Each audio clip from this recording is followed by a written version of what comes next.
स्पष्ट सी चीज है कि एक तरह का काम करने का तरीका बन चुका है बीजेपी सरकार का कि जहां भी चुनाव की दस्तक होती है वहां पे ईडी और दूसरी एजेंसीज जो हैं वो पहुंचना शुरू हो जाती हैं। अब ये 3 छापे जो पिछले हफ्ते 10 दिन में हुए हैं, ये तीनों कांग्रेस के सिटिंग एमएलए के यहाँ हुए हैं, चाहे वो छोकर साहब हों, चाहे राव दान सिंह हों, सुरेंद्र पवार हैं। तो ये एक बहुत ही दुर्भाग्यपूर्ण स्थिति है जो जिसको पूरे देश ने और लोगों ने समझ भी लिया, और जो लोकसभा के चुनाव थे उसके अंदर आपने नतीजे देखे। खासतौर पर मैं इसमें हमेशा उदाहरण करना इसका महाराष्ट्र का लेना चाहता हूं, क्योंकि वहां जिस प्रकार से इन एजेंसीज के डर से या इनके दबाव से जिस प्रकार से पार्टियां तोड़ी गई, जो सरकार थी उसको गिराया गया, 2 बड़ी पार्टियों को तोड़ा गया, लेकिन लोगों ने इसको बिल्कुल नकार दिया वहां पे। और इसकी काट भी यही है कि अल्टीमेटली तो लोगों को ही इसके खिलाफ उठना पड़ेगा, और लोग अपना जो मत है वो वोट के माध्यम से स्पष्ट करते हैं। ये दुरुपयोग जो है एजेंसीज का, ये एक बहुत ऐसी परिपाटी है जो राजनीतिक व्यवस्था को दूषित करती है, उसमें कटुता पैदा करती है, क्योंकि ये चीजें ऐसी नहीं है कि आज होगी और कल को लोग भूल जाएंगे। तो इस प्रकार की चीजों से सरकार को गुरेज करना चाहिए, और खास तौर पे ये सारी इस प्रकार की जो भी चीजें हैं वो इलेक्शन से पहले क्यों याद आती हैं। ये आप 2 साल पहले भी कर लेते हैं इस कार्रवाई को, लेकिन सारी की सारी चीजें ये इलेक्शन के समय में आती हैं, और ये बिल्कुल राजनीति से प्रेरित है, ऐसा नहीं होना चाहिए। कांग्रेस के नेताओं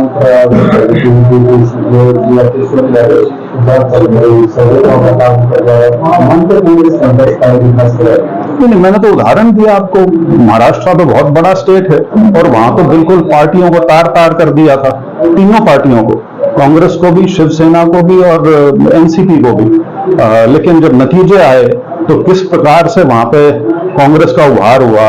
13 उनके खुद के जीते, और एक उनकी मदद से जो जीते 14वीं सीट। उसके अलावा शरद पवार जी की पार्टी 8 MP जीत के आई है, उद्धव ठाकरे की शिवसेना 9 MP जीत के आई है। तो लोगों ने इस चीज को बिल्कुल सिरे से नकारा है। और हरियाणा में तो जिस तरह के हालात हैं, यदि आप सिर्फ इसको राजनीतिक दृष्टि से देखना चाहें तो ये तो और घातक है बीजेपी के लिए, इस तरह की जो हरकतें हो रही है प्रदेश में। चुनाव सभी पार्टियों के जो प्रत्याशी हैं आने के लिए अपने अपने नेताओं की परिक्रमा करते हैं, नेता कहते हैं सर्वे से मिलेगा। तो फिर ओवरऑल आपको क्या पॉलिटिकल सिनेरियो लग रहा है, टिकटों का डिस्ट्रीब्यूशन का क्या बेस बना? देखिए जो सर्वे है या ये जो नए प्रकार का एक सिलसिला पिछले 10-12 साल से शुरू हुआ है, जिसमें प्रोफेशनल्स जो इलेक्शन मैनेजमेंट के हैं वो पहली बार हमारी इस पिक्चर में आए हैं पिछले 12-13 साल से। अमेरिका वगैरह में तो ये 50-60 साल से सिलसिला चल रहा है। तो वो कुछ नई टेक्निक्स हैं, नए तरीके हैं, कई बार वो कामयाब भी हुए हैं, तो उससे जो राजनीतिक दल हैं या नेता हैं वो प्रभावित भी होते हैं। बाकी लेकिन जो पॉलिटिकल कौन कैंडिडेट अच्छा है नहीं है,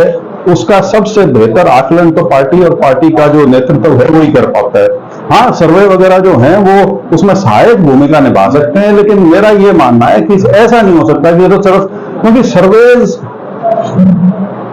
अब सर्वे कौन कर रहा है, किसके लिए कर रहा है, किस प्रकार का वो अपना तरीका अपनाते हैं सर्वे करने का, तो ये सारी ऐसी चीजें हैं जो जिन पे आप सवालिया निशान हमेशा लगा सकते हो। एग्जिट पोल ही ले लो, सबसे बड़ा एग्जिट पोल तो एक वो चीज है जो ये माना जाता है कि 10 में से 9 बार ठीक होनी चाहिए, क्योंकि वोट डलने के बाद का है, उस समय ओपिनियन नहीं है जो चेंज हो जाएगी, वोट डाल के लोग आए हैं। तो वो भी जब मैनिपुलेट हो जाता है या रिग्ड हो जाता है, जिस प्रकार से हमने देखा राष्ट्रीय चैनल जो है 11 चैनलों के एक जैसे एग्जिट पोल थे और सबकी पोल पट्टी खुल गई उसके बाद। तो सर्वेज की अपनी एक भूमिका है, लेकिन ये नहीं हो सकता कि सिर्फ वो एक इकलौता आधार बने कैंडिडेट सिलेक्शन का। पार्टी के अंदर जो लोग हैं जिन्होंने काम किया हुआ है, जो जिनका लोगों में एक प्रभाव है, वो पार्टी का नेतृत्व जो है वो उसको बेहतर समझ सकता है। देखिए, मैं इन चीजों को कतई अहमियत नहीं देता, क्योंकि मेरा मानना है अग्निवीर योजना सिरे से ही गलत है। अग्निवीर योजना जो है वो मुझे इसको कहने में कोई झिझक नहीं है कि वो फौज को कमजोरी देने लग रही है, क्योंकि 6 महीने की ट्रेनिंग और 4 साल की नौकरी, आप किस प्रकार का उसमें डिसिप्लिन ला पाएंगे, किस प्रकार का आप जो एक फौजी की अपनी यूनिट के प्रति जो एक उसकी भावना होती है, जो वफादारी होती है, जो जज्बा होता है, वो इतने छोटे समय में इस तरह से नहीं पैदा किया जा सकता। और मेरा हमेशा से मानना है कि ये सिर्फ और सिर्फ जो पेंशन का खर्चा है जो फौज पे जाता है